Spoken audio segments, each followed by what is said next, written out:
तो दोस्तों मैं आपको एक चीज़ और बताना चाहूँगा कि मैं एक ग्राफोलॉजिस्ट भी हूँ और ग्राफोलॉजी मैंने जो है वो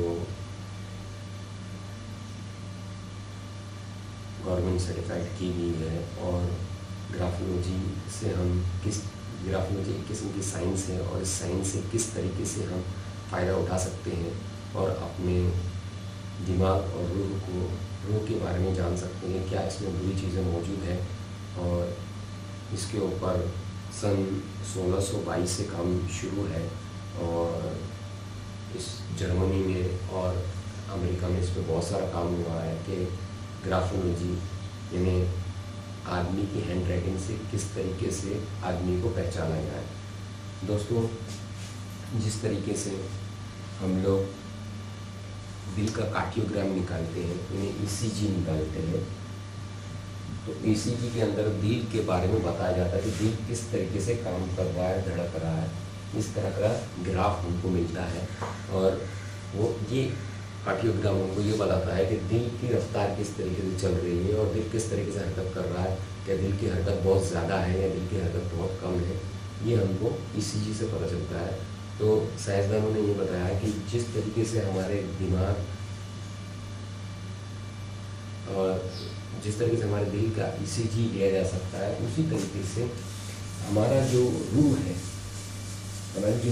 जिसके अंदर हमारे प्रोग्राम मौजूद है, जो हमारे पूरी मालूमात की हार्ड डिस्क है, वो हार्ड डिस्क या उसके अंदर जो भी 14 साल तक के प्रोग्राम हुए, जैसा मैंने आपको माइंड ट्रेनिंग के लेक्चर में बताया कि एक्चुअली हमको हमारे माँ बाप अनजाने में प्रोग्राम कर देते हैं। यानी 1 से लेके 7 साल तक के जो है माँ के इमोशंस, माँ के जज्बात यानी कि गमगीन होना, बहुत खुश होना, ये जज्बात आपके अंदर आते हैं। गुस्सा होना, ठीक है ना, अपसेट हो जाना किसी बात पे, किसी के साथ में प्यार करना तो प्यार के तासुरात आते हैं, प्यार के जज्बात आते हैं। एक बहुत एक्साइटेड जोश और खरोश में हो जाना, वो भी एक तरीका का जज्बात है, ठीक है। फिर उम्मीद वाला एक जज्बात है, एक नाउमीदी का जज्बात है, एक जब आप टायर्ड हो जाते हैं तो आप जो है थक जाते हैं, तो वो एक जज्बात है। तो इस तरीके से 1 से लेकर 7 साल तक के जो भी माँ के जज्बात रहते हैं वो बच्चा लेता है और अपने आप को प्रोग्राम करता है, वो उसकी रंग को रूह में जाके बैठ जाते हैं। इसी तरीके से 7 साल से लेके 14 साल तक के जो भी बाप के एक्शंस रहते हैं, यहाँ जज्बात लेगा, इमोशन, इधर 7 से 14 साल में जो है वो एक्शन लेगा, हरकत, ठीक है। तो जो है वो 7 से 14 साल में बाप के हरकत लेता है और 1 से लेकर 7 साल तक का माँ के इमोशन यानी माँ के जज्बात लेता है। तो ये दोनों चीज़ें जाके अपनी रूह में बैठ जाती है, यानी सबकॉन्शियस माइंड में बैठ जाती है या माइंड में बैठ जाती है और जो है वो रूह से निकलती नहीं है, सोल से निकलती नहीं है। और वो प्रोग्राम क्या होते हैं वो भी हमको नहीं पता चलता, क्योंकि हमारी रूह इतनी कॉम्प्लेक्स है कि हम कोई भी काम करते हैं उसका हमारा एक तरीका होता है, वो तरीका हमारे प्रोग्राम के ऊपर डिपेंड होता है। यानी हमारी जो भी सोचें होती है वो रूह से आती है, रूह के प्रोग्रामिंग से आती है। मिसाल करने का हर एक आदमी का काम करने का तरीका एक होता है, अलग होता है, और हर एक आदमी को सोचने का तरीका अलग होता है। मिसाल के तौर पर अगर मैं आपको बोल रहा हूँ कि रेलवे स्टेशन, जब मैं आपको रेलवे स्टेशन बोलूँगा तो कुछ आदमी के दिमाग में एक फ़ोटो पिक्चर बन जाएगी वीटी स्टेशन की, कुछ के दिमाग में हैदराबाद स्टेशन की पिक्चर बन जाएगी, कुछ के दिमाग में रेलगाड़ी बनेगी, कुछ के दिमाग में लोकल बनेगी, कुछ के दिमाग में इंजन बनेगी। तो हर एक के सोचने का तरीका अलग है, उसके देखने का तरीका अलग है। तो वो सोचने का तरीका जो है वो हमारे इन प्रोग्रामिंग से आता है कि हमारे माँ बाप ने किस तरीके से देखने का नज़रिया बनाया है। मिसाल के तौर पर आमतौर पे प्रोग्राम होता है कि पैसा सब कुछ है, पैसा कमाना बहुत ज़रूरी है, पैसे के बगैर कुछ नहीं होता है। तो एक तरीके का प्रोग्राम जो माँ बाप से हमारे पास में आता है और फिर हम जो है ज़िंदगी भर उसी पर अमल करते हैं और पैसे ही कमाते रहते हैं और अपनी सब चीज़ें छोड़ देते हैं, सेहत को छोड़ देते हैं, देखते नहीं है कि ख़राब हो रही क्या हो रही है या हमारी रिश्तेदारी ख़राब हो रही नहीं हो रही है, हम देखते नहीं हैं। तो इन प्रोग्राम्स को जो रूह में हो जाते हैं, यही प्रोग्राम हमारी हैंड राइटिंग के अंदर भी दिख के आते हैं। तो इसके ऊपर जर्मनी में और अमेरिका में बहुत काम किया गया। इन्हें साइंटिस्ट लोगों ने 5-5 हज़ार 50-50 हज़ार लोगों के लिखाई के नुस्खे, उनके सैंपल्स लिए लिखाई के हैंड राइटिंग के सैंपल्स लिए और फिर वो सैंपल्स के ऊपर काम करके उन्होंने बताया कि भाई ये सैंपल्स को इस तरीके से पढ़ेंगे तो आदमी का बिहेवियर निकल के आएगा। तो इसको ग्राफोलॉजी कहा जाता है कि आपकी हैंड राइटिंग से आपका जो कॉम्प्लेक्स दिमाग और आपके रूह है उसके प्रोग्राम्स हमको पता चले। तो इसका हम एक एग्जाम्पल देखेंगे कि किस तरीके से होता है।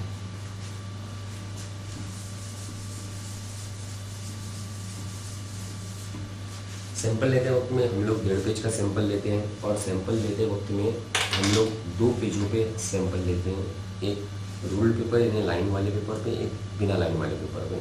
तो आपको एक मिसाल के तौर पे बताता हूँ, लाइन वाले पेपर पे अगर आदमी लिखता है तो कैसा होता है। ये पेपर की लाइनें हैं, अगर मैं इस पर इस तरीके से लिख रहा हूँ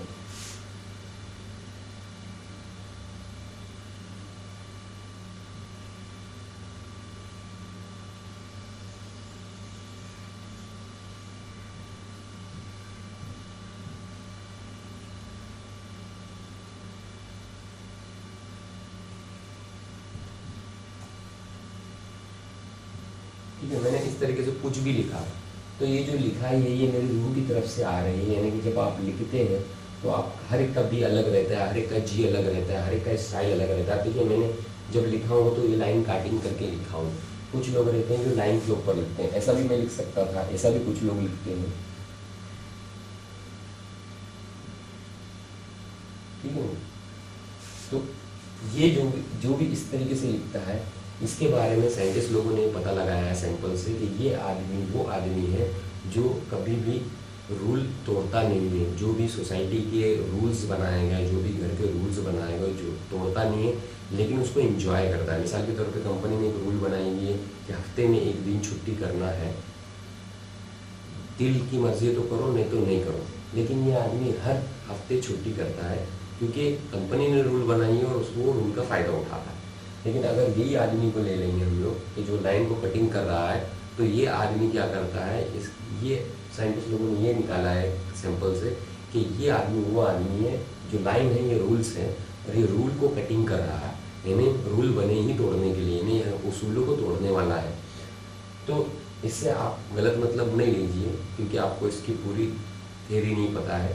इसकी थ्योरी ये है कि यह आदमी अपने आप को भी तकलीफ देता है और रूल तोड़ता है। मिसाल के तौर पर कंपनी का काम ले जाके घर पे करता है।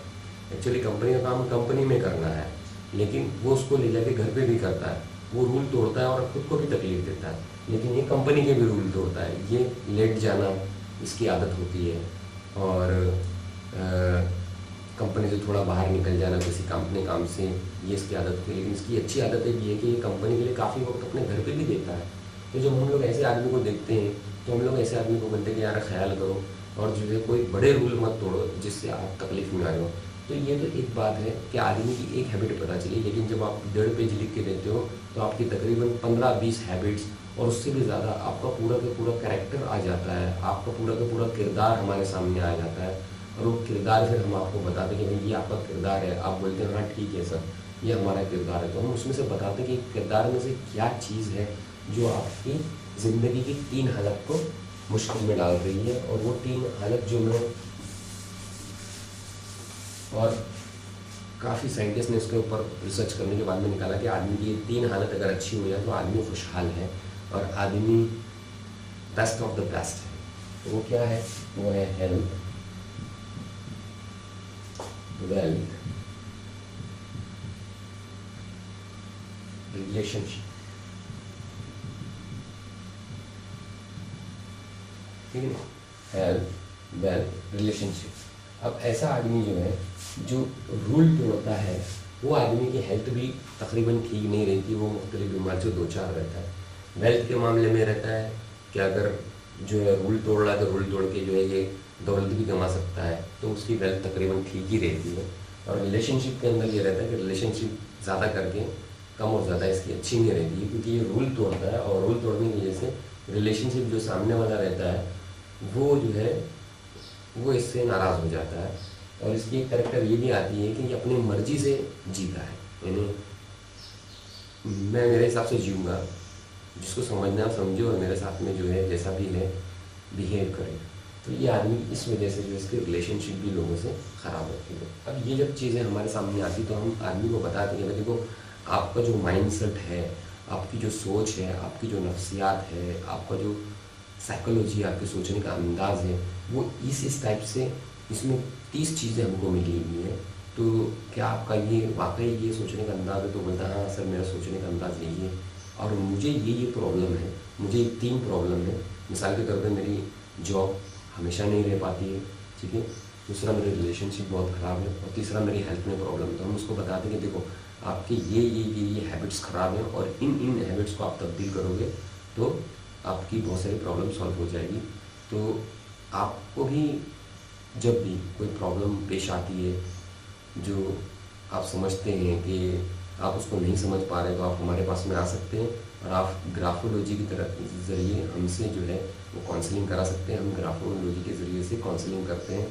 आपको आने की भी ज़रूरत नहीं है, आप हमको ईमेल कर सकते हैं और हमसे स्काइपी के ऊपर हमारा आईडी है, उस आईडी से आप हमसे बातचीत करते हैं। तो मेरा आईडी आपको मेरा वेबसाइट से मिल जाएगा www.islamhealing.com और हम सभी तरीके की काउंसलिंग करते हैं ग्राफोलॉजी के ज़रिए से भी, और दूसरे भी बहुत से टूल हैं हमारे पास में जिससे हम आपकी बुरी आदतों को पता कर लेते हैं और आपको बताते हैं कि आपकी बुरी आदतें हैं और जो पैटर्न ख़राब है, जो दिमागी पैटर्न ख़राब है, जो दिमागी प्रोग्राम ख़राब है, उनको कैसा निकालना और कैसा डालना, ये भी हम आपको माइंड ट्रेनिंग के प्रोग्राम में बताते हैं, जिसका वीडियो क्लिप हमारी वेबसाइट पे है और उस वेबसाइट के क्लिप को आप देखकर बहुत सी मालूमात हासिल कर सकते हैं।